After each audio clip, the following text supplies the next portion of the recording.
Nice one. So, ladies and gentlemen, welcome to another edition of the RGM Experience podcast with me, Carl Maloney, that guy from RGM, bothering you again for another week here at the Grassroots Music Industry podcast, delving into the grassroots music industry. And today we're definitely punching, I think, with a couple of Manchester legends on his hands. We've got Mr. Mark Radcliffe and Paul Langley. Hey up, lads, you all right? How you doing? Hello. Hiya, nice to see you, Carl. It's quite intimidating interviewing somebody that's had a prestigious career talking about music and interviewing all these famous. Yeah, well, I've been on the radio a long time. I'm pretty sure I can get the word prestigious right, Carl. What a way to start. I couldn't let that go, could I? It's open goal, that. As a side foot in the box, that.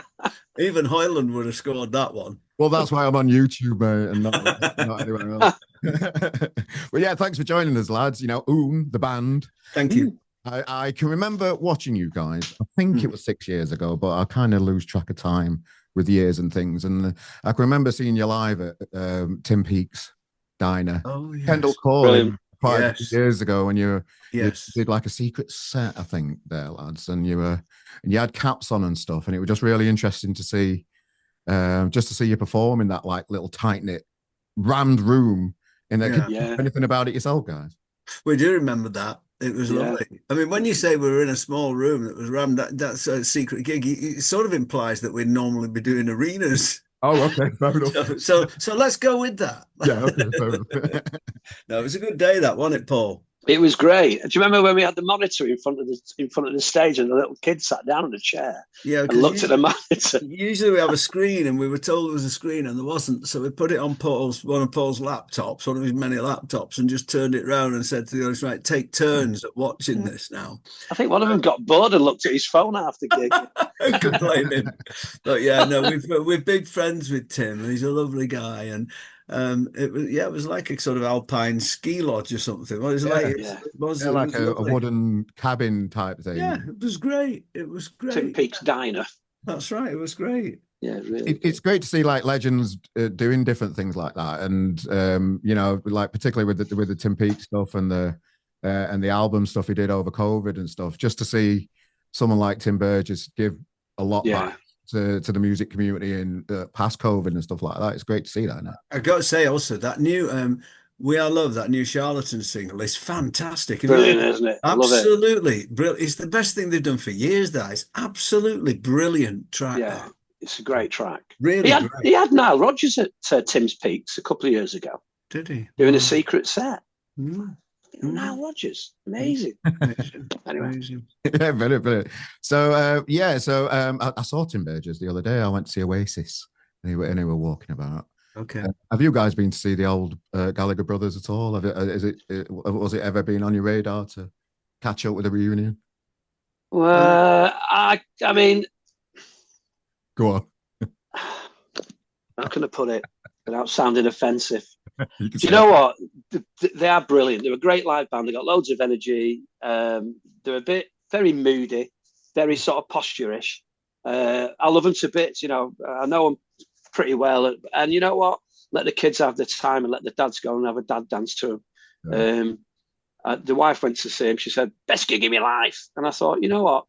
Hey, job done. But fair play. They're smashing America. They've done Mexico. They're back at Wembley for 2 nights this weekend. Fair enough. I haven't been. I mean, I don't know. I remember seeing them at Main Road, and I think, you know, that was the good time to see them for me. And like, I don't need to go again now. It's not because I don't really want to see them. I mean, I think that like, I wouldn't listen to an Oasis record every day, but I think you can't really knock the fact that those are, if you're of a certain age, those are the songs of your generation, really. And there aren't many bands who can play multiple stadiums and every single person in the audience knows every word to every song. You know, so I don't knock that at all. I really applaud that. It's amazing. But I'll be honest with you, it's like, you know, it's pretty prosaic reasons, really. I can't be asked getting in and out of the car park. It takes too long to get in and out. Do you know what I mean? It's like a palaver, isn't it? Do you know what I mean? I'd watch 3 songs. I'm like, oh, that's a good one. Acquiesce. Should we go now? Yeah. So I haven't been, no. Okay. Every time me and you go to gigs, Mark, you always say, what we're staying for, 3 or 4. I know. Exactly. Well, I think 40 minutes is enough of anybody. Yeah, yeah. You know, have you 30 seen? minutes too long for us. Well, it is. Yeah, too long for us. Have you been to Oasis, Carl? Yeah, I went. I went twice to Heaton Park 2 weeks in a row. Really, I went again because I was too drunk the first one to remember. Right. Unfortunately. And was it great? I really enjoyed it. What were Good. great to see the little ones enjoying those songs. Really, Yeah. I saw Oasis, back in the day. I'm old enough to remember them first time round, and it was just great to see that like middle-aged dads, like I'm not a dad, but middle-aged men like myself with the Loving kids it. and the kids just with the t-shirts on, just loving every minute of it. That was the greatest thing for me. I just thought that were. Yeah. I mean, the merchandising is amazing, isn't it? I just went to Amsterdam. You couldn't move for people in Oasis t-shirts, and not people like in bucket hats being mad for it. People like queuing up for Anne Frank's house, in Oasis lederhosen and things. It's really odd. Chaps. Yeah. Well, I've been listening to your new album, lads. Sorry about that. Yeah. you've got a fourth album, I believe. Is it? Fifth. Might be fifth. Is it? Lost, Deux, Spomenic, Whirl, Last. It is his fifth. He's right, Carl. He's not often right, but he is. Anyway, that's fourth is close enough. Let's just, yeah. Well, that's why I'm on YouTube, Mark. There's a theme. So it's fine. Fine. So rewinding a little bit, how did you guys get together and make the decision to get into music and have a go at it? Well, I moved to Knutsford, which is where we both live, about 12 years ago. And I asked around and I said, which is a pub that's Man City, not Man United, and they let dogs in.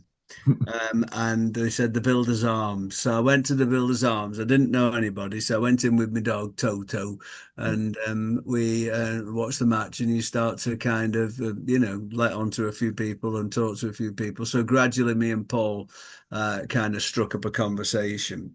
And we became quite good mates. And then one time he said, well, and he's very funny, Paul. He's a kind of, he's a real clown. He's what I like to call an idiot savant, but without the savant. And then one time he said, "Oh, I do this electronic music," and I thought, "Oh God, this is going to be like John Shuttleworth or something," And he played me these tracks he'd been working on, and I didn't really know he'd done all this stuff with Rob's Records and Factory and all that. And I really didn't know that. And I listened to it, and I'm like, are you sure this is you? It sounded surprisingly good from him. And so then I went from there to me sort of trying to edit what you'd done into songs and put words to it, Paul, didn't it, really? Yeah, absolutely. Because when I was writing, I didn't have any direction. Because I was writing, when I first was listening to dance music, it was all like 6-7 minutes long, no movement. Started off with something very, very basic, and then go to a hook, and that's it. There was no verse, chorus, middle eight, blah, blah, blah, blah, blah. And then through Mark's guidance, really, over the years, it's been like, yeah. Because I can sit down, and now I can write. It's been a brilliant education, actually, Mark, and thanks for that, mate, because I know not so much what Mark wants, but I know that it's a verses about this song, the chorus is about this song, and the structure of it. And I would never have known that had I not been in the builders watching City beat Norwich 3-0. So that was how it began, yeah. Oh, nice. So what made you take a plunge and go to the studio? Was it just the beer kicked in? No, I mean, what happened was really, we both loved electronic music, and I'd been ill. I'd had throat and neck cancer in 2018. And I'd always been in bands that were sort of like noisy folk rock bands. And I'd always sang like sort of Shane MacGowan, with a big rasp in my voice. And I couldn't do that anymore. And I didn't really have a lot of strength and energy to play the drums or the guitar or anything. And so the idea of doing an electronic thing was, I've always loved electronic music. And the idea of doing that was very appealing, really, not only because it was physically less demanding, but while still being artistically rewarded, but it was something I hadn't done before. I'd liked electronic music, but I'd never done it before because I'm not a technician. Paul's a brilliant technician, he all the tech, all the recording, all the tracks, all the programming, that's all him. I'm sort of really words and tunes, but also crucially, kind of ideas and concepts. So what happened was I found a book called Lost in Translation, which was a book that was a compendium of words that have no one word equivalent in the English language. So, for example, the first song we ever wrote together is a song called Baketo, and that's a Japanese word which means staring absentmindedly into the middle distance, you know. And there was the second song we wrote was a German word called Woldeinsamkeit, and which means wandering alone in the woods.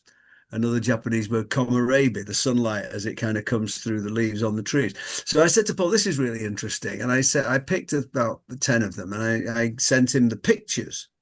And I said, look at these pictures and these words. So how does that make you feel musically?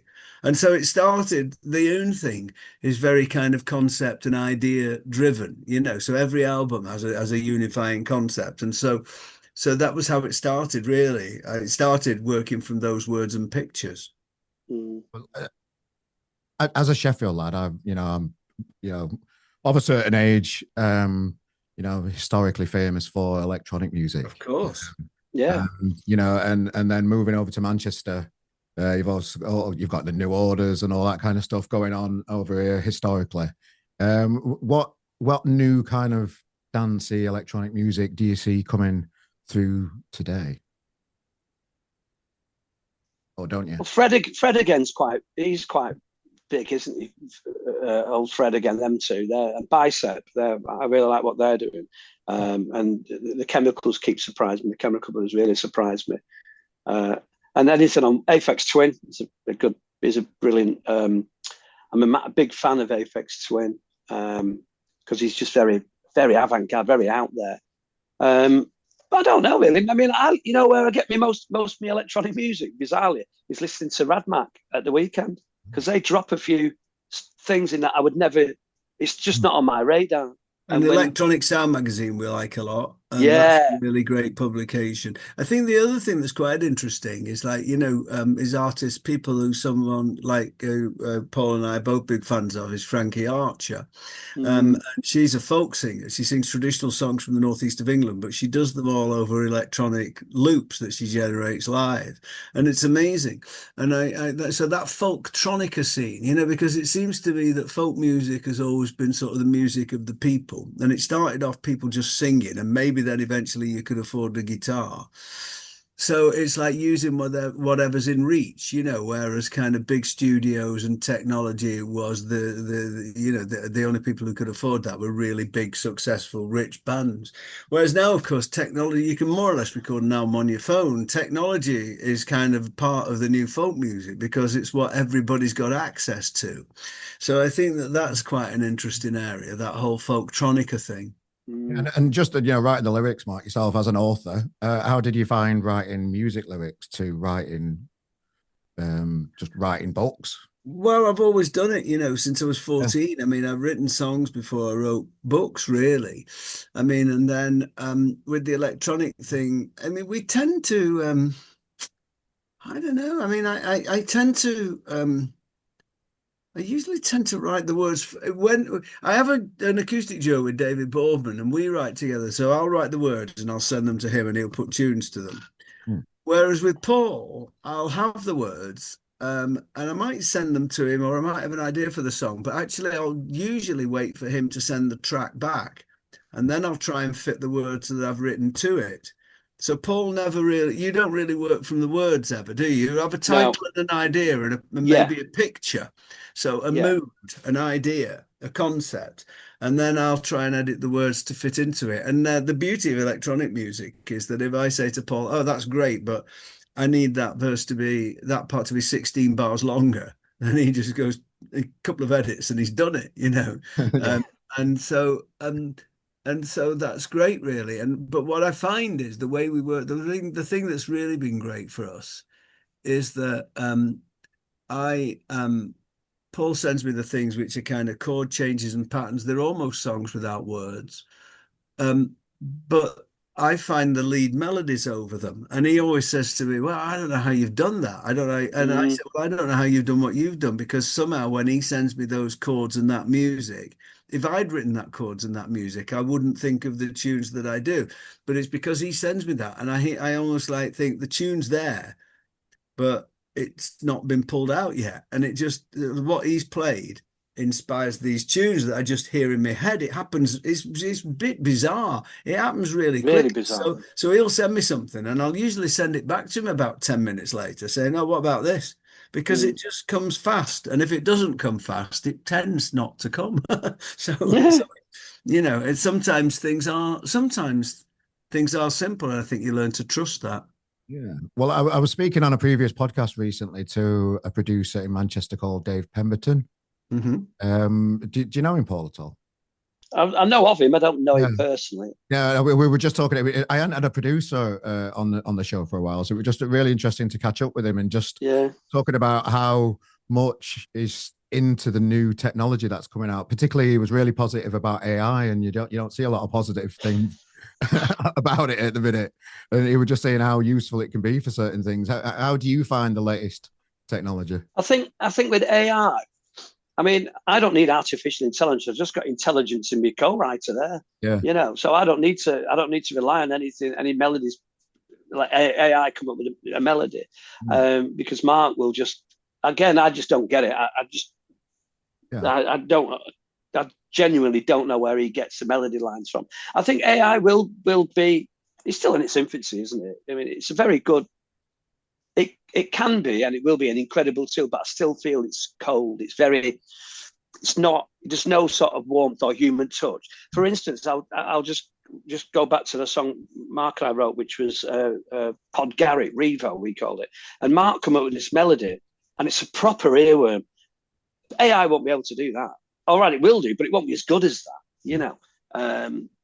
But I don't know. It'd be interesting. Well, it was positive about AI, but it was just positive about the technology that's available, readily available. You mentioned earlier that it used to be the rich big boys that had the big posh toys now, but it's quite readily available. Those tools are for everybody these days. You should get it as a free app, can't you? Yeah. La la la AI. That's a big one. It's. And even if you have, it's like when now you can say, for instance, I'm messing around with Dance Hall Days by Wang Chung. I'm doing this little thing, what I want to do.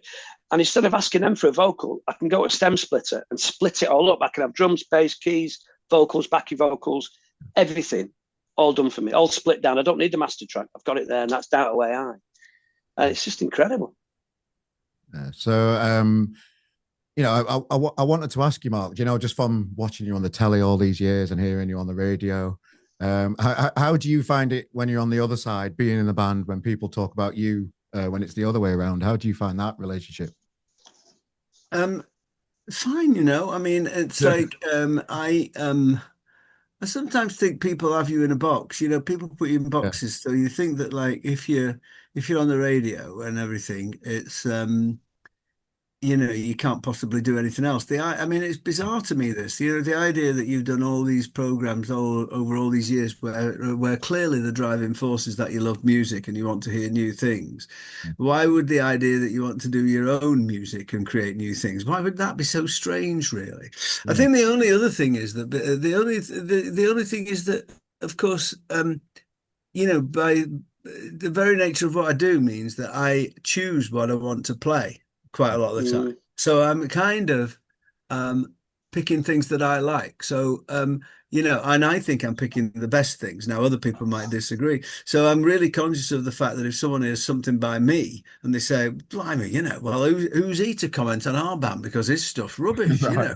but that you can't do much about that, really. If you put your head above the parapet and you're subject to the same judgment as other people. I mean, I think we've got a couple of people who are very kind to us and usually play what we do, because I've got a lot of friends who are DJs. And I think there are other people who are radio presenters who feel a bit nervous about playing me because they think that, like, they think the audience will think, oh, you're only playing him because he's your mate. You know what I mean? So I think it's a kind of double-edged sword for us, really.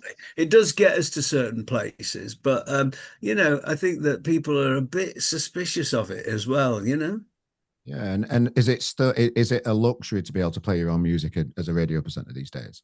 Well, I can't play it on my show, and I wouldn't play it Oh, on my. no, I don't mean your own. I just mean picking your own music Yeah, that of you want course to it play. is. I don't know. I mean, on Six Music, most people have some Yeah, free choice, you know. yeah. I mean, the joy about being on Six Music is I don't pick all of the records. Mm. But that's good because, I'm an old bloke and I like being on there. And the younger kids who work on the station have picked some things, and I'm thinking, well, I don't like that much. But then I hear something, well, that's brilliant. I probably wouldn't have known about Mm. that, you know. So it's still, I always think with music, why would you stop looking for new things? You know, if you like food, why would you stop looking for new restaurants? If you like travel, why would you stop looking for new places to go? Why should you suddenly, when you get to a certain age, only listen to the music that you like when you were 15? It doesn't make any sense to me. I was speaking to a young man the other day, and he were getting worried that he were getting into his late 20s, and he were thinking, "I'm past it." But Mm. and it's just crazy how that kind of like mindset these days that people are thinking that they're past it when they're still in the 20s in regards to Oh, music. And I just think the industry's changed for the better that way. That that you can start later these days and get into music and do, and just as long as you don't put too much pressure on it and you love it, then it don't matter, does it? And oh. yeah. I mean, we're sort of changing what oon is because, you get to a certain age, I think, well, I don't know. I kind of with the oon that it was, we're changing it a bit. It's going to be more of a kind of bespoke kind of installation thing now, where we will still sit down and play the songs and the films and everything. But the idea of sort of standing up at the mic in the middle of the stage with a guitar on and doing it, I sort of started to feel, I might have done enough of that. Right. But I think that because Mm. of that, I think that, rather than that being a kind of um, creative kind of halt for Oon. It's just the opposite. It actually frees a load up because we're not trying to be a band, whatever that means. No. We're trying to just be two people who make this music, and whatever the music is on each successive album, and we're already thinking about the next one, when we already know what it's called and we already know what the cover is, but we don't really have to worry about how we present it. Whatever the music suggests, it can be. So it doesn't have to, that's the joy of it, really. So if you're in a four-piece band, the bass player's saying, well, what am I going to do? And who cares what the drummer thinks, really? And, but I mean, you've got, he said, speaking as a drummer. As a drummer. But, so I think we've freed ourselves up from the concept of being a band, and it's just a Yeah. creative relationship called Oon, and it can be whatever it morphs into. So your history, Paul, I was just like, doing a bit of research and stuff, and a Yeah. DJ at the Hacienda back in the day. Yeah, Well, Yeah. Borstal first, wasn't it? yeah, yeah, it was. It was. I don't like to talk about that great maid. Yeah, well, my brother, I used to. It all stemmed from factory, really. My brother used to be the resident DJ in the Hacienda in the Fifth Man, and I would go to the studio in Juicy Street with a guy called Carla Delsa, who's MC Busby's producer or co-writer, Sean Braithwaite. He's MC Busby. And I used to make stuff, just loops and this, that, and the other, and basically give the tape straight to our kid, and he'd play it straight away. So I get instant reaction. And it might have been good, it might have been a bit meh. And then... those were the days when the Hacienda was empty, weren't they? Yeah. Mainly because of what I was doing. And then it just morphed into that. Then Robert said, you want to speak to Rob Gretton? Or you want to speak to somebody, and just they've got a record label, got like Factory Dance, which is Rob's Records. And then I played it to Rob, and Rob said, you know what, take a risk in the right New Orders writing room for a week, see what you come out with 4-track EP, and then it went on from there. And then that was kind of it, really. I was kind of hooked. Any amusing stories from the Hacienda days? I had Dave. Can't say it. Can't say anything about the Hacienda for legal reasons. Okay, fair enough. No, there's loads. There's absolutely loads. The day when the Scousers went in and took a pot shot at the Hacienda door and in the wall, and they framed it for saying, "Oh, that'll do. We'll just frame it." And then there's been loads of times where people have come into the DJ booth and knocked a pint over the records, and it's been like, thanks. And all they were doing is saying hello. Dave Aslan told me once that Tony Wilson came in and pulled a gun on him. And can you beat that story? No, I tell you what I did do once, which is brilliant. Paul Cons had a night called Flesh, right. And he used to have a swimming pool in the Fifth Man.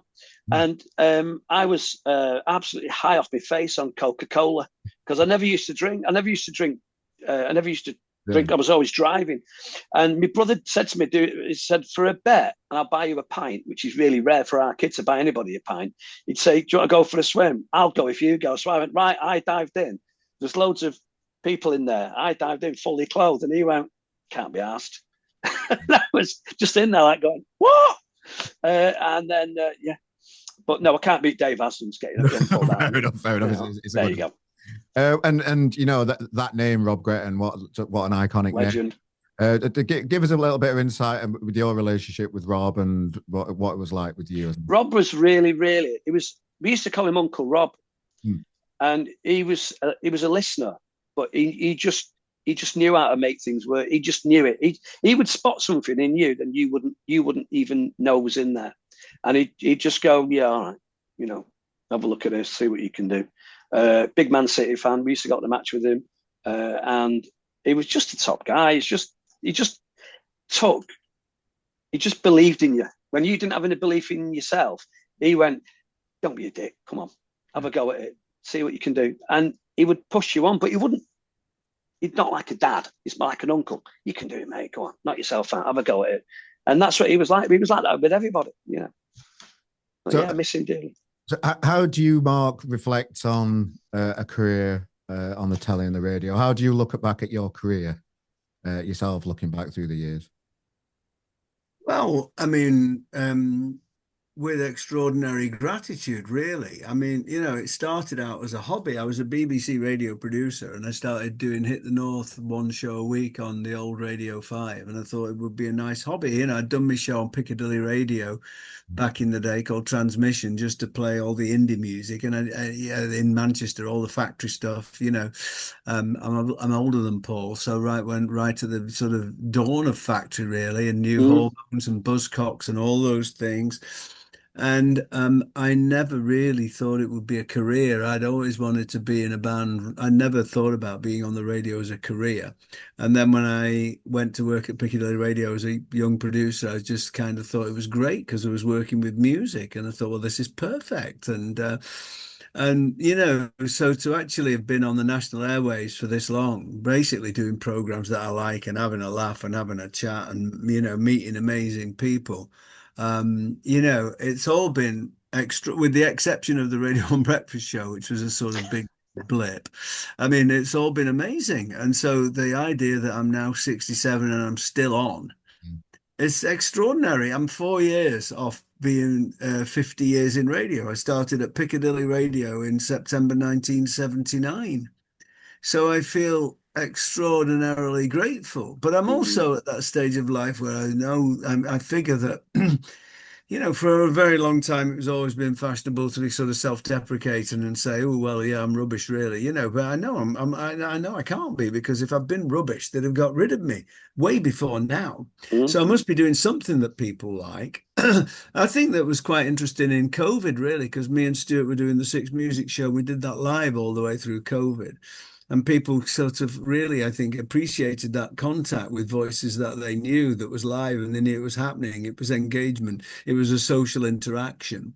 And I think very much that that's what our show, mine and Stuart's show, does. It is sort of a conversation which involves people in every way they want to get involved, with some good records in it. And I think that's a thing that's largely disappearing from the radio as we know it. You know, I think that it's... you know, me and Mark Riley always used to say, wouldn't it be great if there was a radio show that was like a conversation between two blokes in a pub, but it had great bands on as well? And really not much has changed. I think that what we've always tried to do is play the best records that we can find, in our opinion, and other people's opinions are equally valid. Well, they're not, because they don't have a radio show. But but so to take the music very seriously, but not take ourselves very seriously, really, to make the links just as much of a laugh and really just trying to entertain each other. I mean, me and Mark were always trying to make each other laugh. I mean, Stuart and I are sort of really trying to kind of spar and make each other laugh, really. And if the audience get in on it, then that's good. You know, that's an added bonus, really. So I feel that, like, obviously, I hit on a formula that worked, and um, I'm just very grateful still to be here, you know, and I do hope to make it to 50 years in radio in what, like, that's less than 4 years' time now. Mm. Are you planning any kind of like celebratory things for the 50th? Have you got anything like that in your mind yet? Is there anything bubbling? Any I'm ideas? thinking maybe a Open top bus parade. Banquet at Windsor Castle. Nice, nice. You know, I don't know what's put that in my mind. You know, full straw and carriage. No, not really. But you know, I'm sure we'll mark it in some way. Yeah, yeah. Sure. Well, I wanted to. What do you think the skills? What do you think? How do I word this? So, you know, having a career in radio and television and music, all, you know, for all these years, what skills are inside you that have given you longevity? Really, when you look inside yourself, what do you think has helped you have this long career in? Do you know what it comes down to, Carl? I think in the end is it's pretty simple, really. I think it's warmth. I think, you know, it's, do people feel a warmth listening to it? You know, I think it's important not to be nervous, and it's difficult not to be nervous when you go on air to millions of people. But an audience in a gig or on a radio, an audience can smell nerves and they don't feel comfortable. They don't enjoy it. An audience needs to know they're in safe hands. I think they need to know that you don't take yourself too seriously, but that you're trying to make the best thing that you can, and they'll give you a bit of sort of leeway that way. But I think ultimately it's like, you know, if you meet people all the time, you know, you meet people in pubs, in shops, at the match, you know, what going away, and some people you meet and you instinctively think, oh, I like them. I'd like to know more about them. I'd like to, and other people you think, well, they're a bit about, you know, and I think that if you hear someone coming out the radio and you think, oh, he sounds like someone I'd like to quite go for a pint with. I think that's what you're after, really. It's just that connection. Well, I mean, there are people, you know, people like, you know, Terry Wogan had it in abundance, you know. I mean, John Peel had it. You know, you're just looking for some kind of, it is just warmth. You know, you want the sort of, I think Sarah Cox has got it. You know, you kind of got people who sound genuine and feel like people that you'd like to spend a bit of time with. I think that's the battle, really. Yeah, because I do listen to a lot of people on the radio, and it's difficult to, particularly the younger ones, where you know they have like daft quizzes all the time, and it's all it can be like clickbaity stuff to try and get views on reels to get audiences, the kids do it and that kind of stuff, and you don't get that warmth from. For me, I don't feel the warmth. No, I mean, it's a different vocabulary, isn't it? I mean, they're a different generation and their touchstones and their reference points are entirely different to mine. But I would hope that, you know, I would still like, you know, I mean, you know, I don't, my grandkids who are 16 and 13 can have a nice conversation with me and we can have some common ground. So I don't think it's all about age, you know, but I do sort of really think a lot of radio shows that I do hear from younger ones seem to be mainly about who's been voted off Love Island, you know, and so but that warmth and engagement, I think, is something that if radio's to survive in the way we think of it at the moment, then that still will always be the crucial thing, I think. Well, thanks for rewinding the clock a little bit, guys, and rewinding a little bit. But let's get back to your own. So, one thing I did find interesting is that you use X as your main social media channel. Because we can't work anything else. Is that all it is? Okay. Well, I can't work that. It's down to Paul. Well, a lot of bands, and I would personally say from getting submissions from bands that, you know, a lot of people are not using that one certain platform for whatever reason it is, politics or whatever, but they're all pastors at the end of the day, all those leaders. Social That's media. your fault, Paul. Cuba. So is there a particular reason why you only use that one mainly? Instagram I'm using. using Instagram. Yeah. I've always wanted someone to take over the social media because I'm too old. I just don't know what's relevant and what isn't relevant. You know, I know how to work X, Twitter, or whatever it is, Instagram, Facebook. I know Instagram and Facebook talk to each other. Yeah, I know that much. It's not my. It's below. It's above my pay grade. And I don't have any pay grade.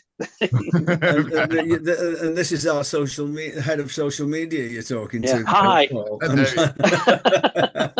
going to have a conversation, aren't we? I assume because he's younger than me, he knows what he's doing. But there's my first mistake. Yeah. We'll get you sorted. That was from the start, though. That was the only mistake. He's gone over all these years. I was hoping for a right big long answer, but it's just as basic as, you know, that's just what you do. I can't dress anything up like that, can't I? Here's what it is, isn't it? Brilliant. So moving on to I was listening to your new record recently, and I was a little bit surprised by the first song, Crows, on it. I was expecting it to be a faster start, but it was quite an eerie experience in the album. What made you choose that particular song to start it? I have absolutely no input into track running orders. Right. I'll just put that out there. Well, I like that. That was one of the first, the first songs we wrote. The first songs for that album were actually that, and a track on called Hindenburg, which again is very moody. So we started off really trying. The idea was to write something. At first, it was going to be sort of an ambient album, but with vocals in. It wasn't going to have any drums on it. No. And so I did some demos on my little Gear for Music orange keyboard and recorded them on my phone and sent them to Paul. I've said, I've done all these. And then he sent me a load of tracks back with loads of banging drums on them. I'm like, so we've got two things going on here. So we finished up with I think it is quite a moody record. But Crows, I don't know. A part of it was that I just really, really liked the picture that's on the cover. So when I started, which is a kind of picture of crows or birds anyway in a dark tree, I just really like as I said to you, we quite often have a picture, and we've had that picture for a long time. And so, and then I wrote that song called Crows. And then I said to Paul, "Oh, do you know what? I've seen on Amazon, you can buy a full crow's head that you can wear like a mask." I said, we should get some of those. So because he's such a div, he says, yeah, great. Yeah. So we got 2 crow's heads and took some pictures in a local churchyard, and it seemed to fit with the cover and everything. And so then we thought, oh, right, okay, so that looks good. So we're going to have to start with Crows now, but it is quite a spooky, slow, tortuous opening, but I quite like that really. The second track, Eugene, is probably the most up tempo, the biggest sort of banger. But we really for a long time we were going to start with that, but then I don't know, we just got the idea of starting with Crows as this strange kind of scene setting thing. And almost like an opening shot of a film, where it's kind of misty and a forest or whatever, and you think, well, what's going on? And suddenly figures emerge from it and it begins to take shape. And I quite liked that idea, really. It's like Omar Sharif arriving in Lawrence of Arabia. And of course, it's got crows on it. And it's got crows on it. Paul did that. It's got crows on it. Yeah, it's about a Van Gogh painting, So, all the songs are sort of, it's called Last, so it's not going to be our last album, but it's called Last, and it's about everything is the last of something. So that was the last Van Gogh painting, although then I found out it wasn't. But anyway, and then the Eugene, the second track, is about Eugene Cernan, who was the last man to walk on the moon. So that's so they're different lasts. Yeah, but you mentioned Hindenburg. I picked a few highlights just to have a chat with you about, and Hindenburg was one of my highlights from the album too. A stunning song. It reminded me a little bit Slow Readers Club type. Yeah, get it. Thing. And I was getting that kind of vibe from it. I really enjoyed that one. Talk us through that one. Well, that was the bass line. That was the first song. Yeah, that I wrote. The bass line's a Moog bass line. Yeah, that It's was a the Moog first sample. song, and we got quite obsessed with the airships and the idea, like, who would go in one of those, and so just like the idea, huge, balloons of gas moving really slowly and sedately across the sky. And in a way, it was kind of an idea that if you were on there, you were so lucky and rich, and you were so kind of freed for the first time from being kind of bound by gravity. You were floating above the earth. But on the other hand, it was really, really dangerous. That was the first song we did. And it's actually what you hear is about, I was going to say half as long, but there's another third of that song. But we actually just decided to edit it so it exploded, because it was the Hindenburg airship, and that famous scene that everybody's on the Led Zeppelin album cover and everything, of it going to Lake Coast and exploding. And so we did cut that song more or less in half, actually. But those two, Hindenburg and Crows, were very much what we thought the whole album would sound like. And in fact, those two tracks sound not like the rest of the tracks on the album in a way, although it hangs together in my head. Yeah. And another highlight for me was Drood. I love it. I love Drood. Yeah, talk us through that then, Paul. Talk us through that song, Paul. Well, as soon as Mark brought that to the table, I was like, yeah, love it. And one of those tracks where you hear it and when Mark puts that alchemy of melodies that he does, it was again, it's right up there with anything that we've ever done. Absolutely top 3 all time. I mean, amazing. I love it so much. I love Paul's bass. It's got this real throbbing, pulsing bass, which I really love. And that's the Mystery of Edwin Drood is the last book that Charles Dickens ever wrote, but he left it unfinished.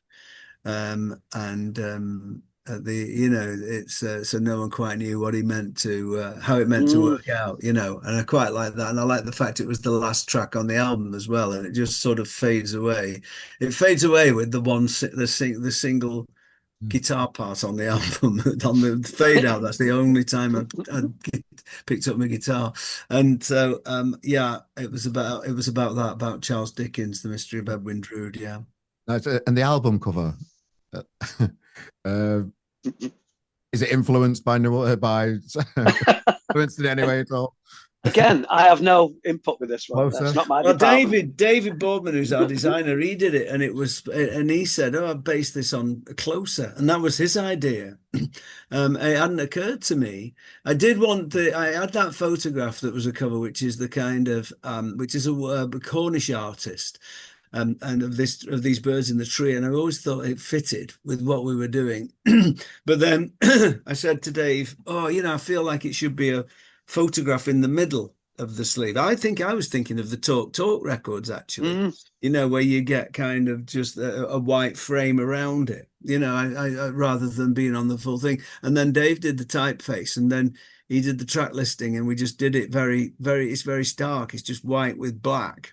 Yeah. And so, but he said he had Closer in mind, which that was his idea.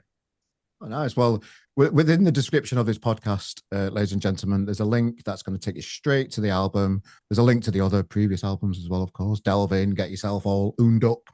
I think they might do. Guys, really appreciate you joining me for today and talking about your new music and having a little look back through the years. It's very much appreciated, just on a personal level to you both. We appreciate the work you've done through the year. Well, I appreciate the work that you've done through the years and spent many a time enjoying seeing you on the telemark and seeing you about as well, Paul. We just really enjoy, just thank you for being on the show. It's a bit of a highlight for me having you guys on. Thank you very much. That's great. Thanks for your interest in the new stuff. It's been brilliant. Yeah, you're very welcome. And on thanks, mate. So on the link in the description, if somebody's hovering over that link, what would you say to those people that haven't pressed it yet? Press it. Press it twice. There's lots of stuff on there. Get all of them. They're all great. Yeah. They're all great. Yeah. If this is your introduction to Oon, you've got to make up for lost time and buy everything. That's what I would say. Good lad. Good lad. Well, Mark, Paul, Thank you very much. Cheers, Carl. Thank you so much. Cheers, Carl. Take care. Thank you. Cheers, dude. Bye, mate.